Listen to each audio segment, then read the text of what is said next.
We're ready, aren't we?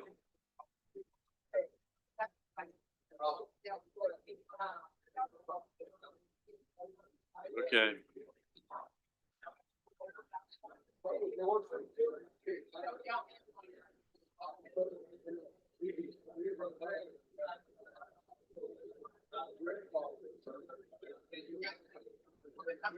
Yes, sir. Yes, sir. Y'all want to get out? Trevor, you get out. 6 minutes. Well, I'm not gonna make that. Not gonna scare that one.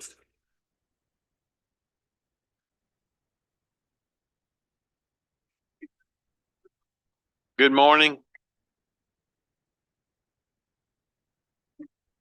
I'm glad everybody's having a good time. I'm calling this January meeting of the Board of Trustees of the Institutions of Higher Learning in the State of Mississippi to order. Trustee Hubbard and Cunningham are joining us virtually. So good morning, Trustees Hubbard and Cunningham. Good morning, guys. Good morning. We have one housekeeping note that is a reminder to me as well as everyone else that's here with us. Please speak into the microphones. This will allow everyone to hear and will help with our recordation of our meeting here. At this time, I'm going to call on Trustee Halliburg to provide the invocation for us. Will you bow with me, please? Heavenly Father, thank you for this day and for those who are here assembled to do your work. The world is a difficult place and it needs good people every day, but they need your help. Give us wisdom as we make decisions that affect not only us, but the citizens of Mississippi and this country. Give us wisdom, give us grace, and give us the ability to do things and the courage to do what's right. In thy name we pray. Amen. Amen. Thank you, Trustee Halliburg. We have several Student Government Association officials here today. There should be a microphone by y'all. If you could pick that up and then introduce yourselves to us. Tell us your name and what school you're attending and representing today. And I also like to hear what you're studying, and particularly if you've changed from a month or so ago, tell us that too. I changed. Good morning, everybody. My name is Leah Johnson. I'm a criminal justice major, and I'm serving as a Student Government Association president at the University of Southern Mississippi. Thank you. Good morning, everyone. I am Vivian Hale. I'm studying psychology, and I'm the President's Chief of Staff for the Student Government Association at the University of Southern Mississippi. Good morning. My name is Ethan Wilkins. I'm a senior biology major with a minor in chemistry, and I serve as the Student Government Association president at Mississippi University for Women. Good morning, everyone. I'm Jack Jones from the University of Mississippi, president of the Associated Student Body, and I study public policy leadership and higher education. Good morning, everybody. My name is Cameron Cummings. I am a senior majoring in software engineering with a focus in cybersecurity from Mississippi State University, and I am the Student Association president. Good morning, everyone. I am Carolina Heathcock. I'm a senior wildlife fisheries and aquaculture major, and I serve as the vice president for the Student Association at Mississippi State University. Good morning, everyone. My name is Jakari Holland. I am a junior political science major, currently attending Jackson State University, and I serve as the Student Government Association vice president. Grand Rising. My name is Reagan Johnson. I'm a senior computer engineering scholar hailing from Jackson State University, and I serve as the SGA president. Good morning, everyone. My name is Olivia Claire Williford. I'm from the University of Mississippi. I study public policy leadership and Arabic, and I serve as the president's chief of staff. Good morning, everyone. My name is Walker Jacqueline. I serve as the Associated Student Body Vice President for Ole Miss. Thank you all for what you do with our student government at our various institutions, and thank you that you know your major, and I hope you're studying hard as well as having a good time with student government. I think both will serve you well in life. Has everyone had an opportunity to review the November and the December 2025 minutes? If so, is there a motion to approve both sets of minutes? It's been a motion to approve. Is there a second? And a motion and a second. Is there any discussion? If not, all in favor say aye. Aye. Any opposed, nay? All right, trustee Cunningham, Aye. trustee Hubbard. Aye. Thank you. Next, I invite President Nora Miller with MUW to the podium to share some insights into the Mississippi University for Women. President Miller, thank you for being prepared and for presenting to us today. We're looking forward to hearing from you. And I'm trying to give you a little cover so you don't have to walk too fast on that boot. It's kind of forging along. You're doing well. Thank you. Okay. Well, thank you.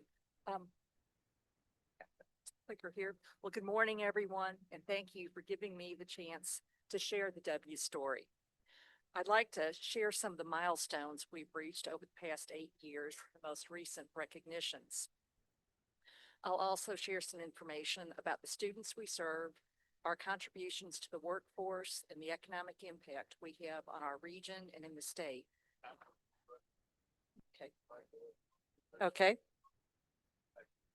Okay, thank you. Then I'll share some information about our graduates' return on investment and their earnings, and we'll wrap up with what we will be doing this summer in preparing for the transition in leadership. Looking back over the last 7.5 years, these are a few of the milestones our campus has reached. We established the Women's College to honor and focus on our origins. We held our first capital campaign, blew past our first goal of 15 million, and then ended up surpassing the goal of 25 million ahead of schedule. This fall, we enjoyed having the highest percentage enrollment growth in the system, and that was pretty much across the board in all areas. Recently released college scorecard showed that our Pell Grant recipient graduates had the highest earnings 4 years after graduation. We've also been recognized as having the #1 nursing and speech language pathology programs in the state. We achieved full membership in the NCAA Division III and membership in the St. Louis Intercollegiate Athletic Conference. SAC-COC reaffirmed our accreditation. We constructed a state-of-the-art culinary arts facility, renovated and expanded Turner Hall for speech language pathology and our BSN program, made numerous infrastructure improvements, developed some new academic programs and closed a few that were not as high enrolled. And we continue to receive national recognitions for best value, social mobility of our students, and being a great college to work for. We also have continued to meet the board's financial sustainability ratios for debt service and debt to equity. We fell 2 days short of the recommended days of cash on hand, but that was due to our investment in some facilities and the lack of capital appropriations and bond funding. The enrollment growth we are having is a result of the work being done by everyone on campus. We had increases across the board: total freshmen, sophomores, juniors, graduates, continuing students, transfer, full-time, and part-time. Here are some of the most recent recognitions from Washington Monthly, program-specific recognitions for speech language pathology and nursing. And for the 13th year, we've been recognized as being a great college to work for. The students we serve, I think I'm missing one of my slides, and that showed that in ranking us as one of the 500 best colleges for your tuition and tax dollars, Washington Monthly recognized us for ranking well above many larger and better known institutions for our students graduating on time with low debt. As I said, U.S. News and World Report continues to rank us as the best value, a top public regional, and for the social mobility of our graduates. Last academic year, we served 2,764 students. 86% are from Mississippi, 78% are women, and 75 to 80% of most of our incoming classes are transfer students. We have students from all 15 community colleges here in Mississippi. Our pathways for community college transfers accept up to 40 hours of technical credits for a total of 90 hours, saving these students time and money. We continue to lead the IHL in degree completion with 33.9 degrees per 100 undergraduate student FTE. And in combating the brain drain, with 77% of our graduates working in the state of Mississippi 3 years after graduation. 84% of our spring nursing graduates accepted positions in Mississippi, and 86% of our graduates over the past 4 years from the School of Education are teaching in Mississippi. This is how we do our part for workforce development. We have programs that are aligned with Mississippi's top paying jobs that have projected employment growth. Our economic impact is over $215 million statewide and almost $98 million in our region, with total benefits to society of over $490 million. There's a slide I was missing before. Okay. The Georgetown University Center of Education and Workforce measures the value of liberal arts education. And this chart shows the range and median 40-year return on investment by Carnegie classification of public 4-year baccalaureate institutions. It's with 40 years approximating the length of one's career. The return on investment for the W exceeds the median ROI for doctoral institutions at the higher and highest levels of research. Also, baccalaureate schools with an arts and science focus, and those that are engineering and technology related. To further emphasize the ROI and social mobility of our graduates, as I mentioned, 4 years after graduation, our Pell Grant recipients had the highest earnings in the system. These recognitions and reports show that we are continuing to build momentum. I am confident in our faculty and staff and the leaders on our campus who will be guiding our future. This semester, actually starting tomorrow, we'll start working on the next 5-year strategic plan. We have expanded our Planning and Institutional Effectiveness Council to be PI Plus, so we are including all areas of campus, community members, and alumni. And having this full campus participation will allow us to have a cohesive plan with a forward focus. It will set some guardrails to keep that focus while allowing the flexibility to adjust and meet future opportunities for being ready, innovative, creative, heroic, confident, knowing, and bold, which is how our admissions video.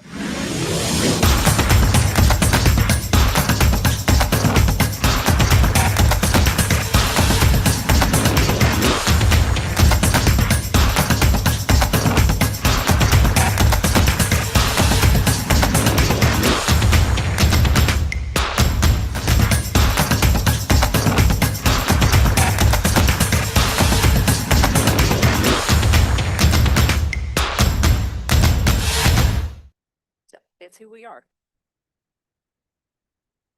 So in closing, to say we are smallest in acreage and square footage, but we also have the least dollar amount of debt, the least dollar amount of deferred maintenance, most degrees per 100, highest percent enrollment growth this fall, and highest 4-year postgraduate income for those Pell Grant recipients. So we are doing our part to the state of Mississippi by meeting workforce needs, keeping tuition affordable, and allowing our students to have opportunities for leading. Thank you. Thank you very much.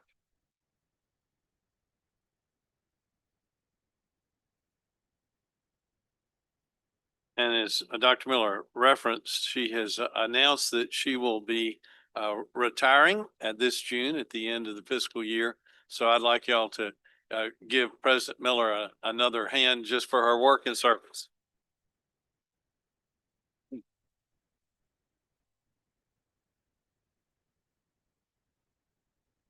At this point, I'm going to call on Dr. Pierce to introduce our next presenter.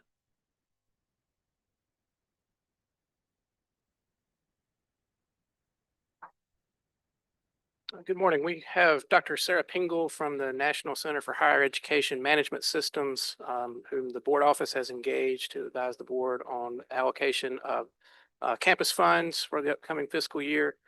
The board last heard from Dr. Pingle in the November meeting last fall.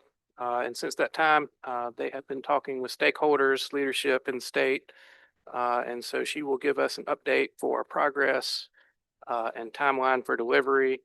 And afterwards, if there's any questions about board's role and when the board will need to make decisions, I'd be happy to answer those questions. Dr. Engel? Thank you very much, Dr. Pierce and Trustee Ogletree, and to the rest of the trustees for having me this morning to provide this update.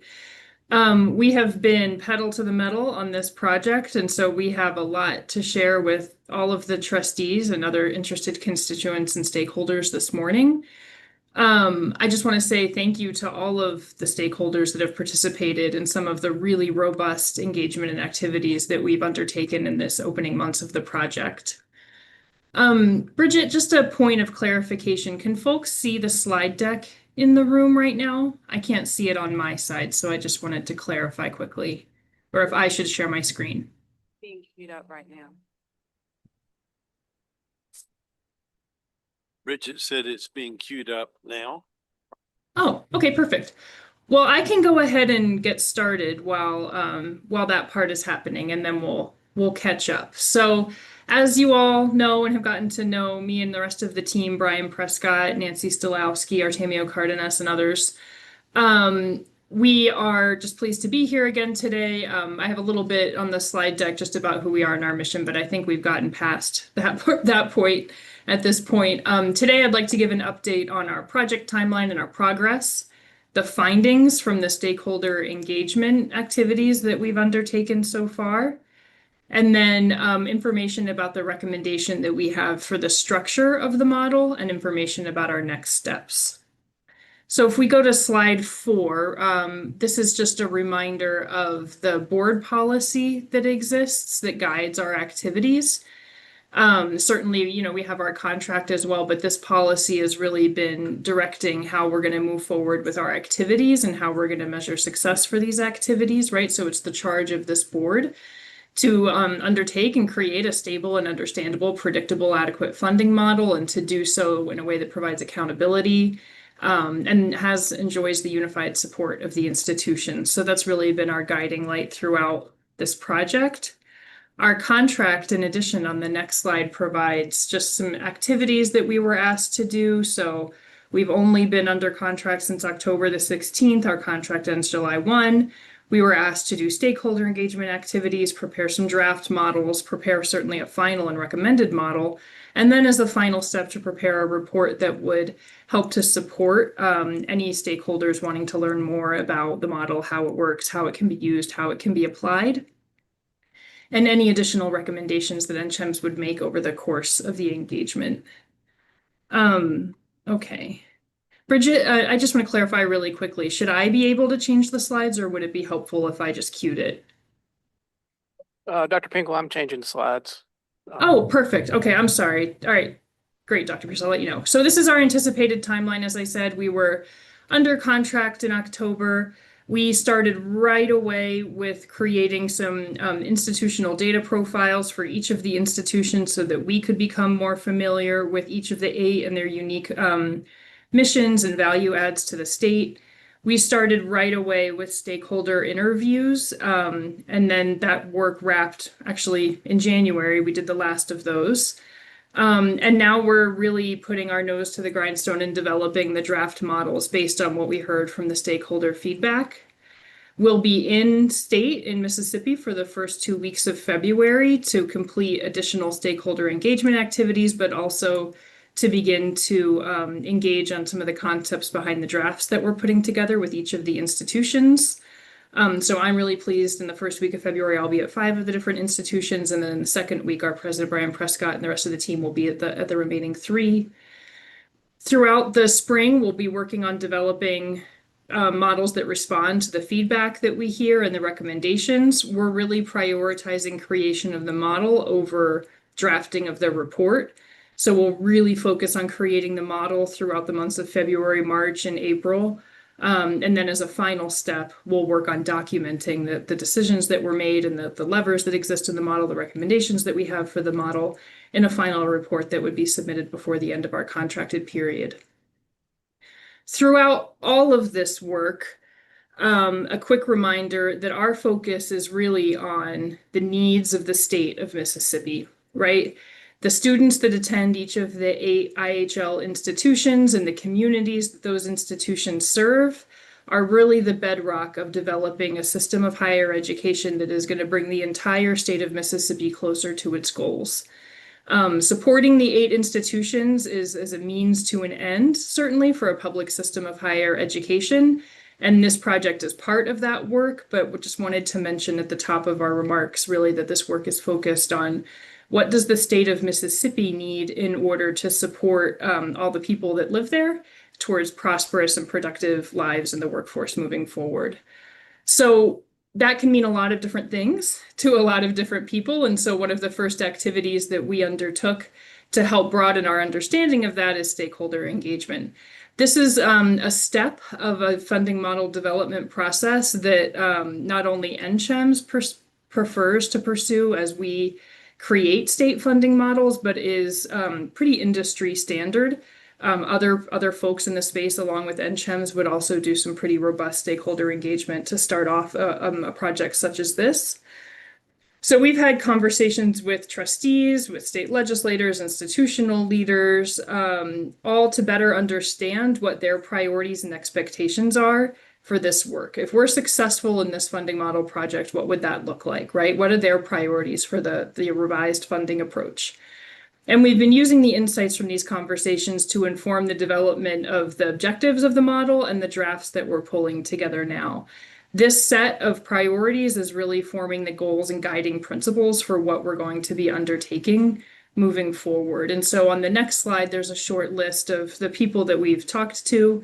We've met with the presidents and institutional leaders of all 8 of the institutions. We've met with the majority of the trustees at this point in time. We've met with 9 different legislators from both the House and Senate side, and with Lieutenant Governor's staff, and also with the leadership of Accelerate Mississippi. And on the next slide, you'll see a statement that really summarizes, after talking to all of those folks, of course, we like systems, we like data. We've got a huge spreadsheet right now at this point of, each of the different stakeholder groups and the types of things that they wanted from the model. And what we've been looking for is areas of common cause. Where is there common agreement around the direction that the model should go in order for it to best serve the needs of students, the trustees, the institutions, the legislature, all of the different folks that are engaged in this. And so this statement on the screen, and I normally wouldn't read it, but I'm going to do that today because I think it's really important for us all to focus in on what it is that NCHEMS is really focusing on throughout this winter and spring. So the goal of the model that we're creating is really to establish a data-driven allocation formula that adequately supports the core institutional operations and student success at all 8 institutions. This allocation should include a performance component that incentivizes improvement. Consistent with the stakeholder input, the model will prioritize educational attainment, with some secondary metrics evaluated for inclusion based on the data availability. The model will also recognize differences in institutional missions, student populations, and cost structures. This will ensure that the resulting model is robust to enrollment fluctuations and appropriation changes. So held within this statement are a lot of different concepts and ideas pulled up from the stakeholder engagement, where people said, what we really need is a model that includes performance. We really need a model that's responsive to our unique institutional mission. And so we're using this statement to really guide how we develop each of the drafts. In order to actually do this, we presented the last time we were with you all 3 different model structure options that the trustees could consider. A model that would fund based on per FTE enrollment simply, a model that would only fund based on performance, or a hybrid model that would integrate multiple different approaches in a formula-based approach for funding each of the 8 institutions. In order to make good on the things that we heard in the stakeholder engagement and the things that we've put into this model objective statement, we believe that the appropriate path forward for the trustees and the path forward that we're recommending at this time is to create a hybrid funding model. We wouldn't be able to respond, for example, to the desire to integrate cost if the model was only based on performance. And we certainly wouldn't be able to incentivize performance improvement if there was no performance component in the model. And so on the slide you see here, this is really a visual of the recommended structure that we're drafting out and creating right now. This would include a base component. What the base would be is funding for a conservative estimate of institutional base costs. I've heard in a few different meetings like this keep the lights on funding. That's kind of what this base amount is. So the state has invested in physical assets and in leadership to have at each of the campuses. And so this is that base amount of funding for that. We also heard from folks that they want to see some responsiveness in the model to the cost structures that each of the institutions face. So certainly providing a robust curriculum at a research institution with programs in maybe engineering and STEM and other high cost areas is perhaps no more or less valuable than an institution that provides teacher education. But you can see how teaching people to become elementary and middle grade teachers would have a different cost outlay to the institution than providing laboratories, engineering equipment, those kinds of things, right? Two really valuable missions that the state needs, but it costs two different amounts of money to provide each of those services. And so a cost component would be added on top of the base component to respond to those differences in institutional missions that are determined by the programs that the institution offers, the students that they serve, the size of the institution, right? Are there economies of scale that are present? Those types of things would be accounted for within the cost portion of the formula. And then finally, performance. We know that funding can be a very important carrot for institutions to pursue as they seek to better serve students and to better fill their role as part of the state's workforce development structure. And so there would be funding added, meaningful funding added on top for performance improvement. So if you go into the next slide, you can see a little bit how this differs from the model that NCHEMS proposed in 2012. The model that we proposed in 2012 was really driven by three core pieces: operational support, student credit hour production, and a category called board priorities. We believe, so we know that the 2012 model is definitely a helpful place to start as we think about this work. But over the last dozen years, things have changed in Mississippi. Things have changed in the field of higher education funding broadly. States have changed and innovated on their practices. There are important lessons there for Mississippi to take and apply here. The 2012 model is too limited to use today to apply directly a dozen years later to higher education in Mississippi in 2026. So for example, the operational support component that existed in 2012 did not have an empirical fact-based basis behind it. It was based on historical funding levels, not on any kind of objective measurement of funding adequacy, as it says in the board policy, or of any kind of recognition of differentiation of institutional mission. The new model that we are developing has some evidence-driven, fact-based pieces that inform how we're going to calculate the base. For student credit hour production in the 2012 model, there were some weights there to account for differences in different fields. Those weights over the last dozen years have changed and been updated across other states and in the field, and so we're working on updating those as well. The board priorities portion of the 2012 model is essentially what we're thinking about as performance funding criteria today. Some of those performance funding criteria are still relevant, right? Things like degree completion, degree attainment, but they are limited. They don't include things like perhaps post-graduation outcomes or other things that we heard in the stakeholder engagement that folks would like integrated into the model. So there are some really important changes that we're working on for this 2026 model. A base component that is driven by evidence that accounts for differences in mission and size for each of the institution. A cost component that includes the differences in the programs and missions of each of the institutions and the audiences or students that they're serving. and a much more robust performance component that includes factors such as attainment, progression. So are students that begin their degrees, are they finishing their degrees? Are they being retained and progressing from year to year? Research activity at the institutions, and overall what we're calling right now productivity of the institutions. I think that could be included, that could also be understood as post-graduation outcomes, things like employment, earnings, things of this nature. So this slide, I hope, just quickly summarizes some of these differences from 2012 to 26 and why I think the trustees' investment in time and resources, and certainly NCHEMS's time and resources as well, to updating this 2012 model is so important to do. There are no states that are using still the same model that they had in 2012, now in 2026. And these are recommendations not just from NCHEMS or from other groups like us that do this kind of work in states, but recommendations that were drafted by folks like in Dr. Pierce's role, right? CFOs and financial leaders of state systems of higher ed.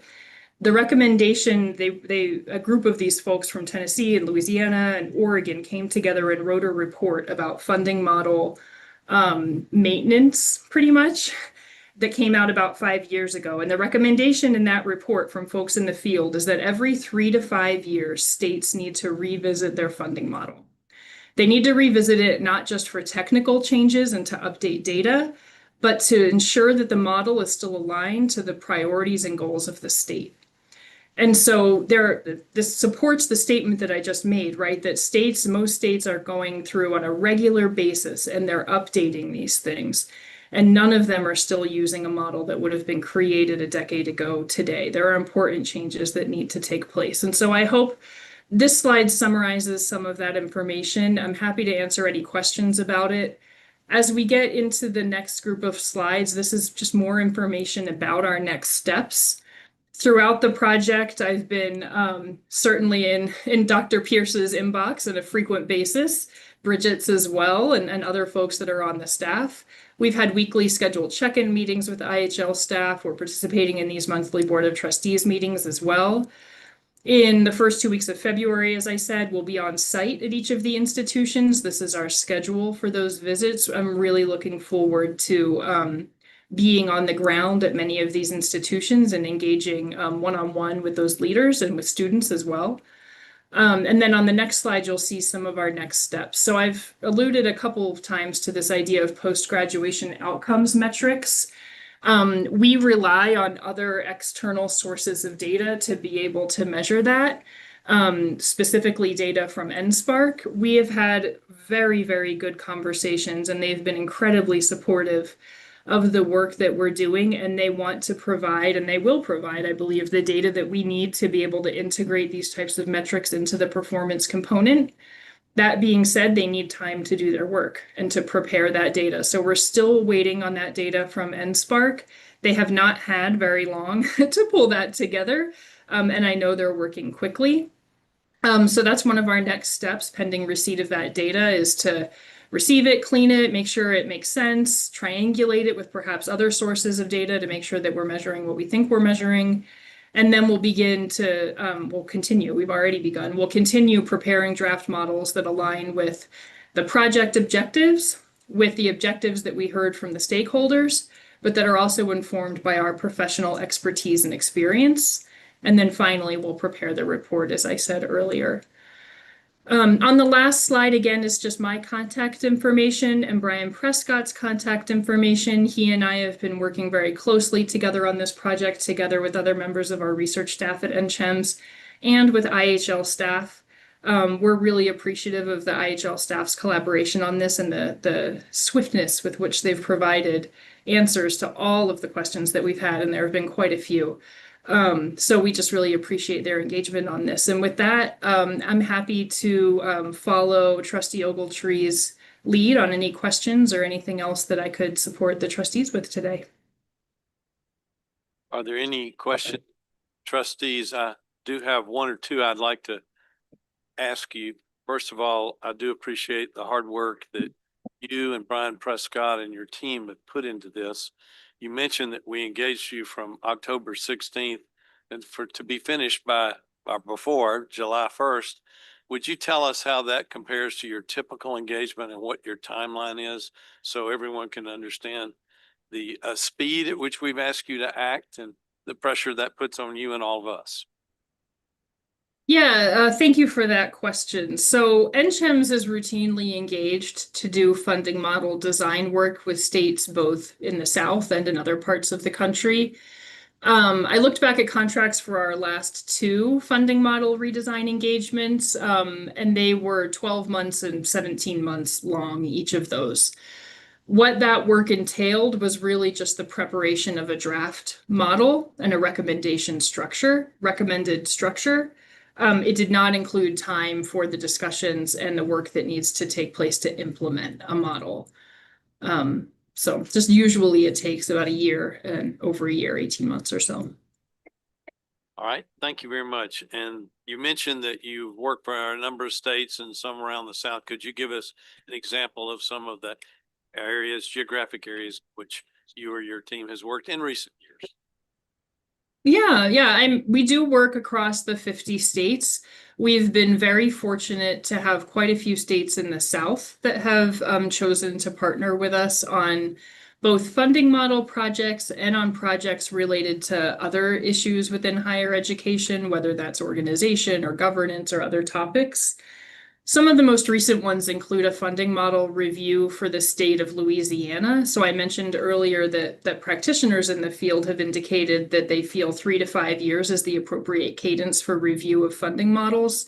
That clock came up for Louisiana last year, so we were pleased to do a third-party review, external review of their funding model. The result of that review was a model that focuses more on providing predictability for the institutions, while still providing meaningful performance incentives and targets for all of the institutions. So we were pleased to be engaged on that work. My colleague, Dr. Prescott, was involved as well in a project in Florida to review their performance funding criteria and to make recommendations for the performance funding criteria that are used within the state of Florida's performance funding model. Dr. Prescott has also led engagements in Virginia and in Missouri to redesign funding model approaches recently. The Missouri project is one that is, it's one of those where we created a recommended model and got a lot of really good feedback and support for the model, and still requires legislative action for enactment. So the Missouri model is there.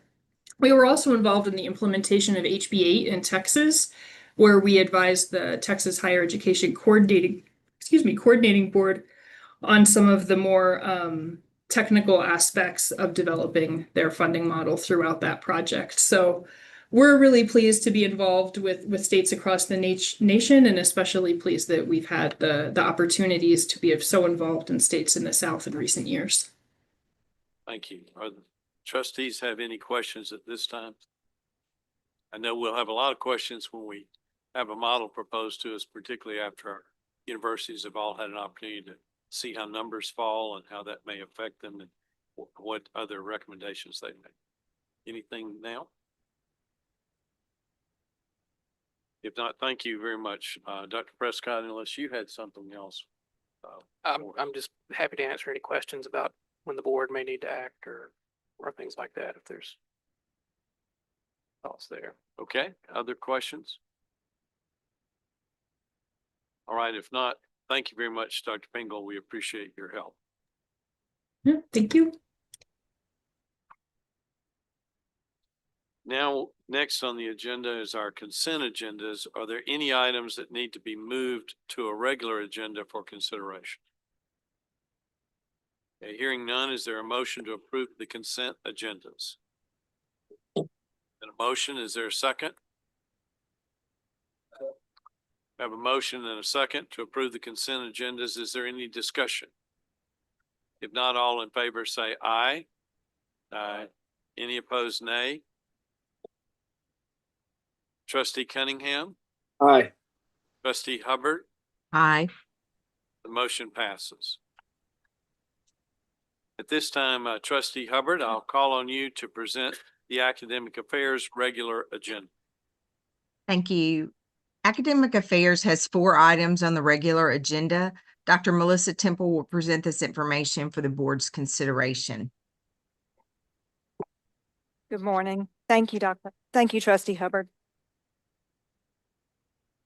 The first item on the agenda is a request for final approval of proposed amendments to the Board Policy 518 Adult Degree Completion Program.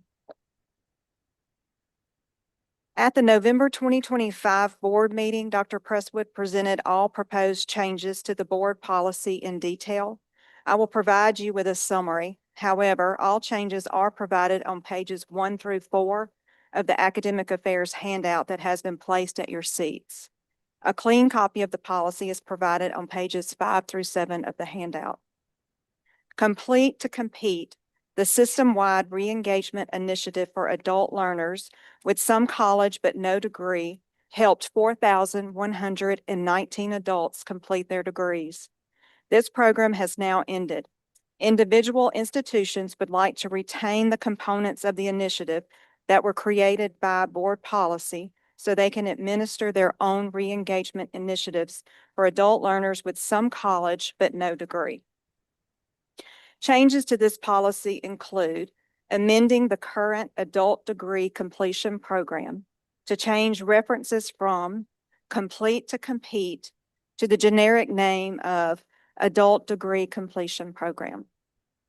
Institutions may choose to continue using Complete to Compete as the name of their adult re-engagement initiative, but this change allows institutions to create their own initiatives. The degree program is intended to serve adult learners who have earned at least 90 credit hours but have not completed a baccalaureate degree and haven't attended a post-secondary institution in the past 24 months based on their last date of attendance. A statement has been added to the policy to allow IHL institutions to exercise discretion regarding the hours earned and the length on non-enrollment while maintaining the original intent of this degree program.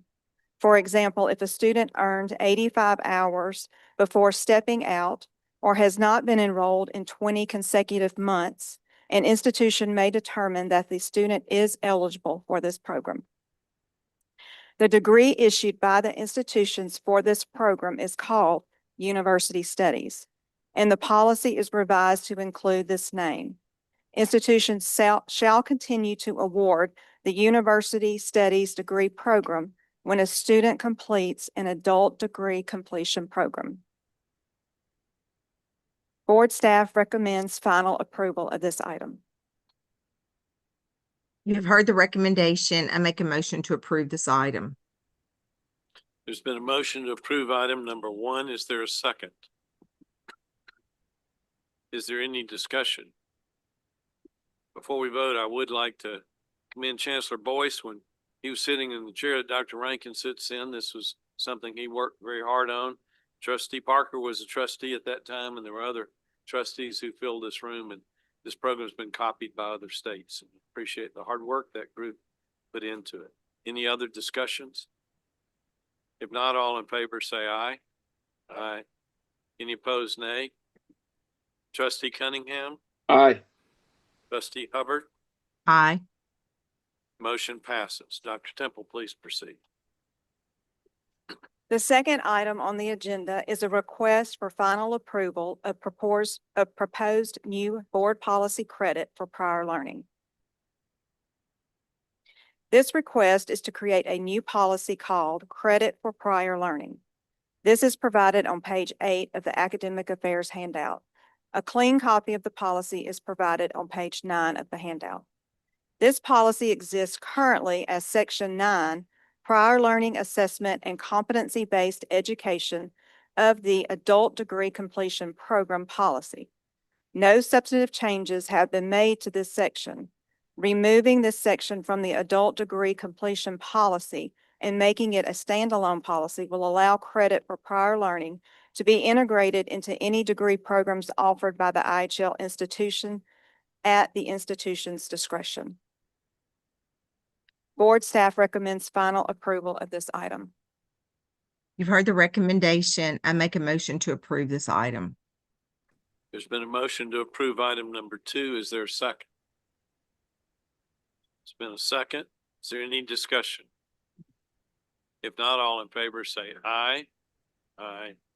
Any opposed, nay? Trustee Cunningham, Aye. trustee Hubbard, Aye. the motion passes. Dr. Temple, please. Next, we have a request from Mississippi State University to add a new center.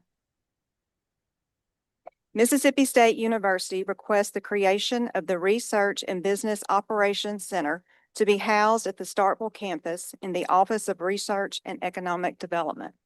This limited scope and outreach center will provide comprehensive business, financial, and administrative support services to the center within the applied research collaboratory and other multidisciplinary research initiatives assigned by the Office of Research and Economic Development. This new center formalizes the administrative and operational support functions of the Applied Research Collaboratory and Office of Research and Economic Development initiatives, providing transparency, clear structure, and expert, cost-efficient shared services. The anticipated annual cost of this center is $1.1 million. Funding will come from education and general supports and collaboratory retainage. Board staff recommends approval of this item. Per the recommendation, I make a motion to approve this item. There's been a motion to approve item number 3. Is there a second? Been a second. Is there any discussion? Okay, hearing none, all in favor say aye. Aye. Any opposed, nay?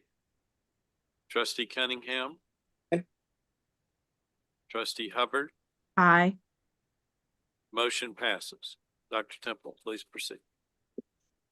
Last on the agenda, Mississippi State University has request to add 2 academic degree programs. MSU requests the creation of the Master of Applied Science in Industrial Technology. This fully online 30-hour degree program will have 3 specializations: industrial management, community college leadership for technical programs, and instructional design for technical programs. The program will provide students with advanced technological skills based on topics such as data science, business analytics, smart manufacturing, systems integration, and predictive maintenance, along with traditional manufacturing knowledge of production control and Lean Six Sigma. The program will develop students' managerial skills to effectively manage U.S. technology-intensive corporations.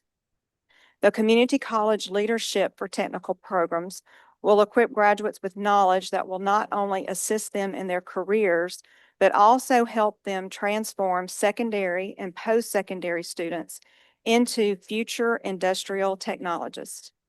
The instructional design for technical programs concentration will give students the knowledge to develop and critique effective learning, goal, objective, outcome development, and technologies used to benefit the learning process. The Master of Applied Science in Industrial Technology is unique and the only one in the state of Mississippi. Moreover, in nearby states of Alabama, Arkansas, and Louisiana, no such master's degree exists. Graduates from this program will have advanced manufacturing skills, topped with data analytics and project management to better equip themselves to serve the needs of America's modern age industries. The expected median salary of a graduate with a Master of Applied Industrial Technology is $115,000, with an 8% projected growth between 2022 and 2032. The estimated 5-year cost of implementation is anticipated to be minimal, with the potential new 5-year revenue of $808,000. MSU requests the creation of the Master of Science in One Health to be housed in the College of Veterinary Medicine. This program aims to equip students with the knowledge and skills to plan for, address, and overcome complex challenges impacting the health and welfare of animals humans, and the environment. Upon completion of the program, graduates will be well prepared for careers in public health, environmental management, agriculture, veterinary medicine, and research and development. The 30-credit-hour Master of Science program is designed to be completed in 1 calendar year, but is offered in a flexible format with face-to-face and asynchronous online options that accommodate both full-time students and working professionals. There are no other institutions in Mississippi that offer similar degree programs. Graduates from the One Health degree program can pursue an array of careers in public health, epidemiology, environmental health, animal health, consumer safety, and research and development. In addition, this degree program is designed considering career progression of individuals in the armed forces as well as academic progression for individuals working towards entry to veterinary school and other professional health programs. The demand for several of these career paths is expected to grow in years ahead. The business of labor and statistics highlights epidemiologists and veterinarians as two of the fast-growing careers in the U.S., with a 19% growth rate predicted between 2023 and 2033. It also predicts marked growth for occupational health and safety technicians, 14%, community health workers, 13%, medical scientists, 11%, agriculture and food scientists, 8%, environmental scientists and engineers, 7%, health education specialists, 7%, forest fire prevention specialists and fire inspectors, 6%, and conservation specialists, 5%. The Occupation Information Network denotes each of these careers as having faster growth than average and lists the median and annual salary in 2024 across these occupations as $80,060. Additional training in the One Health paradigm would enhance their prospects for employment and enhance their effectiveness in related roles. The estimated 5-year cost of implementation is $750,000 with a potential new 5-year revenue of $912,000. Board staff recommends approval of these items. You've heard the recommendation. I make a motion to approve these items. There's been a motion to approve item number 4. Is there a second? It's been a second. Is there any discussion? Okay, hearing none, all in favor say aye. Aye. Any opposed, nay? Trustee Cunningham? Aye. Trustee Hubbard? Aye. The motion passes. President Ogletree, this concludes the Academic Affairs regular agenda. Thank you, Trustee Hubbard. The next item is the Finance and Budget agenda. And before we proceed, let the record reflect that I'm going to recuse myself from items number 1 and 2, and Vice President Cunningham will lead the discussion in my absence.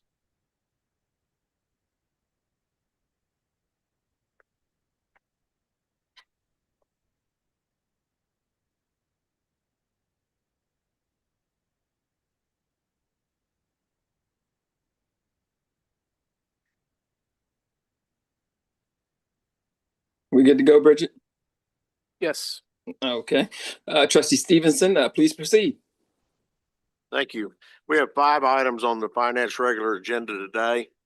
They include purchase agreements for the University of Mississippi Medical Center, a pouring agreement from Jackson State University, and medical office leases for the University of Mississippi Medical Center. I call on Dr. Pierce to discuss the specifics of these items. Thank you. Item number 1 is request from the University of Mississippi Medical Center to amend a purchase agreement with Beckman Coulter Incorporated to extend the term, update the instruments, and revise the discounts. This is a reagent rental agreement used in clinical applications such as leukemia panels and monitoring of HIV. The amendment increases the term by 2 years for a total of 7 years at a cost of $2.8 million. The expenditure amount remains unchanged. Legal staff has reviewed this agreement for compliance with the applicable law and finds it to be acceptable, and board staff recommends approval. You have heard the recommendation from board staff. I make a motion to approve item number 1. There's a motion to approve item number 1. Is there a second? Second. Thank you, Trustee Hubbard. Any discussion? All in favor, say aye. Aye. All opposed, nay. Trustee Hubbard, Aye. the motion passes. Let the record reflect before we proceed to item number 2 that Trustee Clark will now be recusing himself from items 2 through 5. Trustee Clark, if you would please leave the room, and someone will let you know when to return.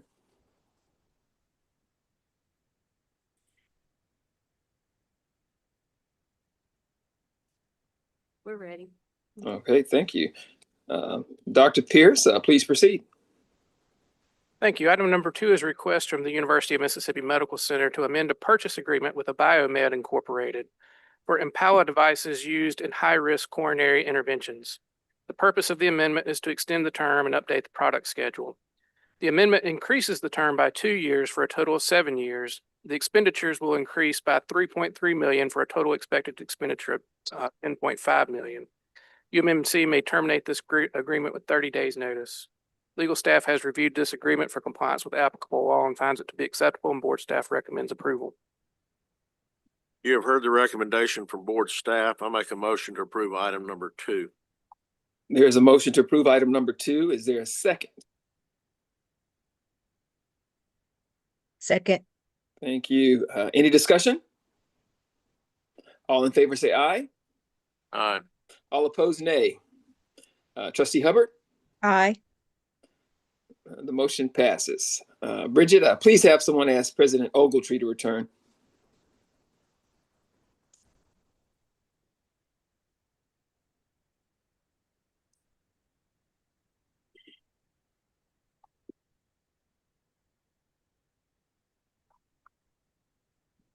Thank you, Trustee Cunningham. Mhm.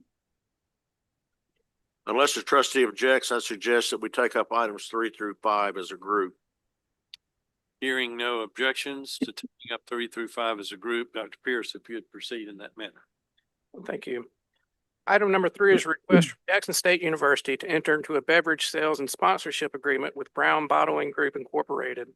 Purpose of the agreement is to provide exclusive beverage pouring and marketing rights for a 10-year period while generating commission-based revenue. The university expects to generate $6.3 million in commissions over the term.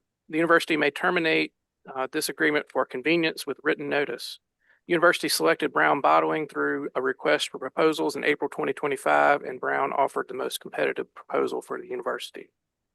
Item number 4 is a request from the University of Mississippi Medical Center to lease medical office space with Madison HMA LLC in Canton, Mississippi, adjacent to UMMC's Madison campus. This lease is for 5,400 square feet used for primary care. The term of the lease is for 5 years at a cost of $980,000. UMMC may terminate this lease after 1 year. UMMC currently leases this space from Madison HMA.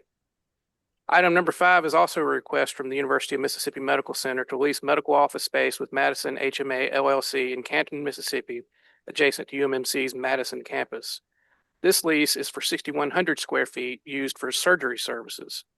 The term of the lease is for 5 years at a cost of $1 million. UMMC may terminate this lease with 1 year's notice. UMMC currently leases this space from Madison HMA. Legal staff has reviewed this agreement for compliance with applicable law and finds all of these to be acceptable. Board staff recommends approval of items 3 through 5. You have heard the recommendation from board staff. I make a motion to approve items 3 through 5. There's been a motion to approve items 3 through 5. Is there a second? No second. Is there any discussion? If not, all in favor say aye. Aye. Any opposed, nay? Trustee Cunningham? Aye. Trustee Hubbard? Aye. Motion passes. Mr. President, that concludes the finance and budget regular agenda. Thank you, Trustee Stevenson and Dr. Pierce. Trustee Rader, at this time, we'll call upon you to present the real estate regular agenda.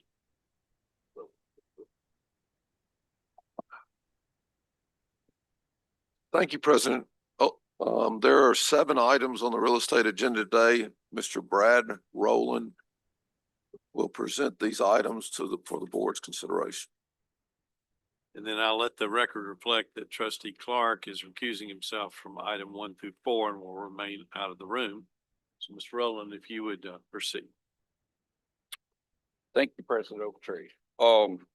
Item number 1 is a request from Jackson State University to enter into a professional services consulting agreement with Engineering Resource Group.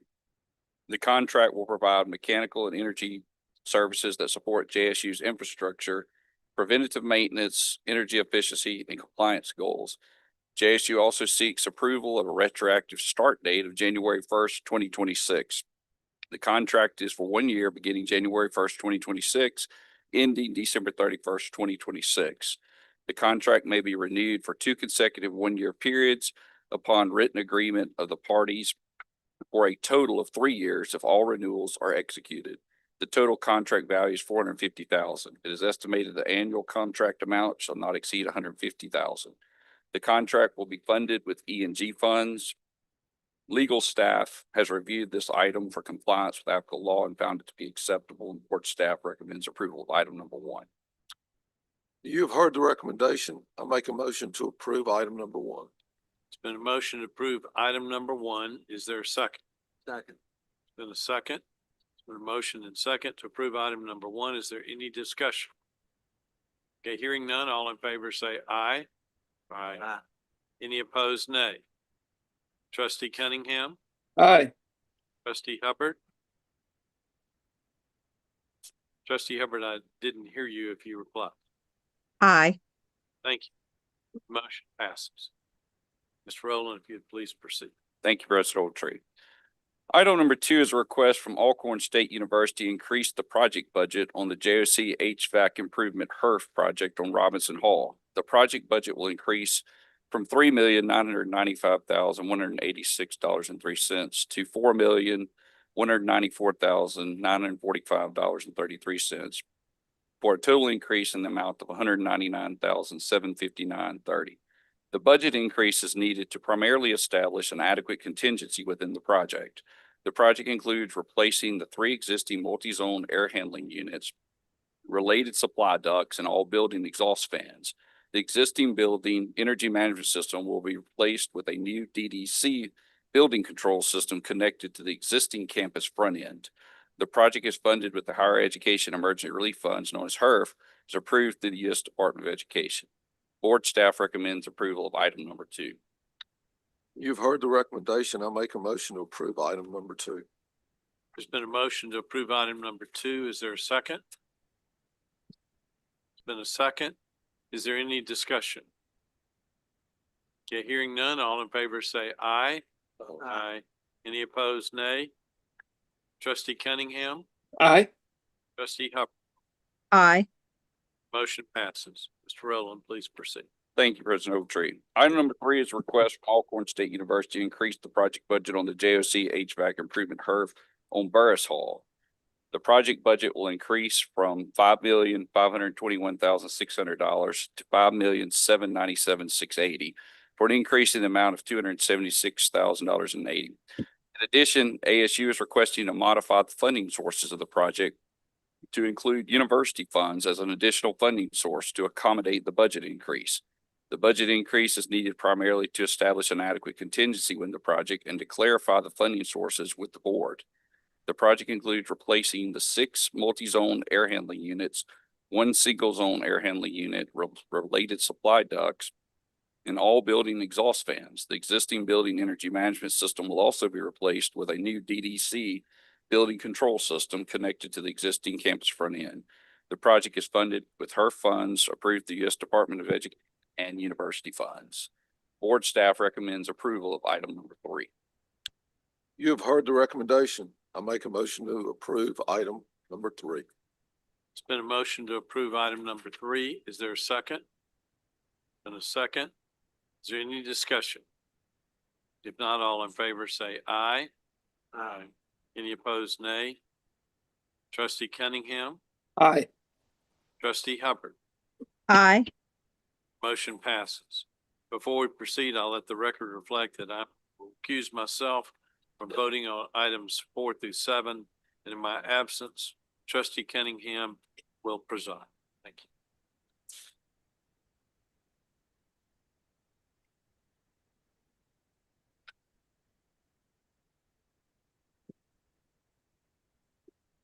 We're ready, Dr. Cunningham. Thank you, Bridget. Mr. Rowland, please proceed with item number 4. Thank you, trustee Cunningham. Item number 4 is a request from Alcorn State University to increase the project budget on the JOC HVAC improvement HERB project on the Math and Science Building. The project budget will increase from $5,311,718.74 to $5,577,304.68 for an increase in the amount of $265,585.94. The budget increase is primarily needed to establish an adequate contingency within this project. The project includes selective replacement of the HVAC system, including new air-cooled chillers, new boilers, new chilled and hot water pumps, new air handling units, and a new building automation system. The project is funded with HERF funds approved through the U.S. Department of Education. Board staff recommends approval of item number 4.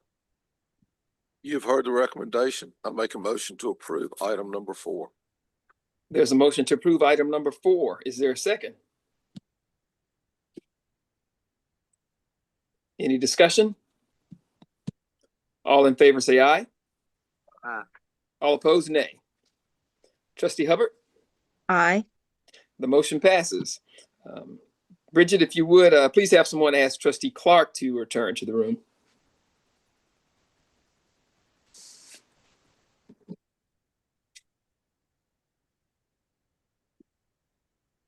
Ready, Dr. Cunningham. Okay. Mr. Rowland, if you would, please proceed. Yes, trustee Cunningham, if there are no objections, I recommend we take up items number 5 and 6 as a group. Okay, we can proceed with that. All right, thank you. Item number 5 is a request from Alcorn State University to increase the project budget on the JOC HVAC improvement HERF on Walter Washington A. The project budget will increase from $1,175,66.80 to $1,200,066.80 for an increase in the amount of $25,000. The budget increase is needed primarily to establish an adequate contingency within this project. The project will include replacing the existing R22 air-cooled chillers, existing chill water pumps, and all chill water piping with the mechanical room. The project is funded with HERF funds approved through the U.S. Department of Education. Item number 6 is a request from Alcorn State University to increase the project budget on the JOC HVAC improvement on Walter Washington B. The project will increase from $5,594,615.04 to $5,874,345.79 for an increase in the amount of $279,730.75. The budget increase is needed primarily to establish an adequate contingency within this project. The project includes replacing 6 existing air handling units, VAV boxes, and all building exhaust fans. The existing energy management system will also be replaced with a new DDC building control system connected to the existing campus front end. The project is funded with HERF funds approved through the U.S. Department of Education. Board staff recommends approvals of items number 5 and 6. You've heard the recommendation. I make a motion to approve items number 5 and 6. There's a motion to approve items numbers 5 and 6. Is there a second? Second. Any discussion? All in favor say aye. Aye. All opposed, nay. Trustee Hubbard? Aye. The motion passes. Mr. Rowland, please proceed with the next item. Thank you, trustee Cunningham. Item number 7 is a request from the University of Mississippi to increase the budget for the Early Learning Evaluation Center project from $32,775,000 to $39,275,000 for an increase in the amount of $6,500,000. In addition, is requesting to modify the scope of the project to include renovating space within the South Oxford Center for the early learning dining and kitchen, and infilling the new second floor shell space with classrooms, offices, and lounge space. An escalation in the project budget is required to expand the scope of the project to include additional work by a change order. The university has determined that the additional scope to the project via change order is necessary and will better serve the purpose of the project and the academic mission of the university. This project will be funded with a combination of state funds, internal funds, and federal funds. Board staff recommends approval of item number 7. You've heard the recommendation. I make a motion to approve item number 7. There's a motion to approve item number 7. Is there a second? Second. Any discussion? All in favor say aye. Aye. All opposed, nay. Trustee Hubbard, Aye. the motion passes. Bridget, if you would, please have someone ask Trustee Ogletree to return to the room. Sorry. Trustee Cunningham, this concludes the real estate regular agenda. Thank you so much, Trustee Rader.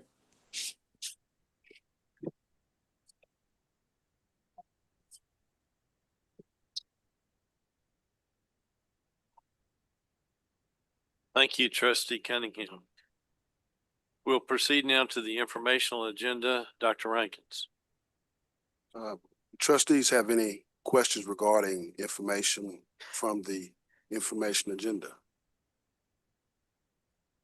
If not, President Ogletree, I would like to inform the board that on December 10th, staff from my IHL office provided testimony to the Joint House and Senate Universities and Colleges Committee to present requested data in order to inform their work leading into the 2026 legislative session. In addition, this week, actually on yesterday, myself along with the IEOs provided testimony to both the House and Senate Appropriations Subcommittee regarding our request for the upcoming fiscal year. I want to thank the legislature for their support and hope they give full consideration to our requests. That's my report. Thank you, Dr. Rankins, and I appreciate all of our IEOs participating in those legislative sessions. And I know you're called upon frequently by legislators, and thank you for keeping them up to date and providing them with valuable information that they're seeking from us. Are there any additional items that needed to be added to the agenda at this time to be considered by the board? Okay, if not, is there any other business to discuss? Then our next scheduled meeting will be February 18th this year. Is there a motion to close the meeting to determine the need for an executive session? It's been a motion. Is there a second? Been a motion and second. Is there any discussion? Okay, hearing none, all in favor say aye. Aye. Any opposed, nay. Trustee Cunningham? Aye. Trustee Hubbard? Aye. Motion passes. So other than IHL trustees and IHL staff, anyone that's not needed for the executive session should leave the room or disconnect. Visitors are welcome to wait outside in the lobby. Trustees, if you would give us just a minute to make sure the appropriate participants are connected